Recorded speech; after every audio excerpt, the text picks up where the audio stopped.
తిహార్ జైల్లో ఉన్న సుకేష్ చంద్రశేఖర్ మరొకసారి సంచలన లేఖ విడుదల చేశారు. సీఎం కేజ్రీవాల్, మనీష్ సిసోడియా, సత్యేంద్ర జైన్ జైల్లో సకల సదుపాయాలు పొందుతున్నారని లేఖలో పేర్కొన్నారు. అంతేకాదు అధికార దుర్వినియోగం చేసి తమకు నచ్చిన వారికి తిహార్ జైల్లో పోస్టింగ్ ఇచ్చారని అన్నారు. మాజీ మంత్రి సత్యేంద్ర జైన్ అత్యంత సన్నిహితుడిగా ఉన్న ఒక అధికారిని జైలు అధికారిగా నియమించుకున్నారని తెలిపారు.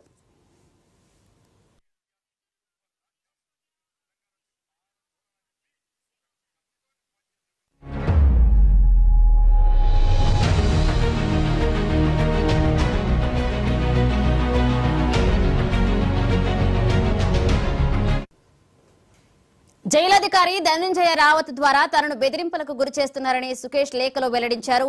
3 రోజుల నుంచి జైలు శాఖ మంత్రి కైలేష్ గెహ్లాట్ అధికారుల ద్వారా తనను బెదిరిస్తున్నారని చెప్పారు. స్టేట్మెంట్ ఇవ్వొద్దని ఒత్తిడి చేస్తున్నారని తెలిపారు. ఎవరు బెదిరించినా తాను వెనక్కు తగ్గేదే లేదని సుకేష్ స్పష్టం చేశారు. మొత్తం నేతల బండారం బయట పెడతారని వెల్లడించారు.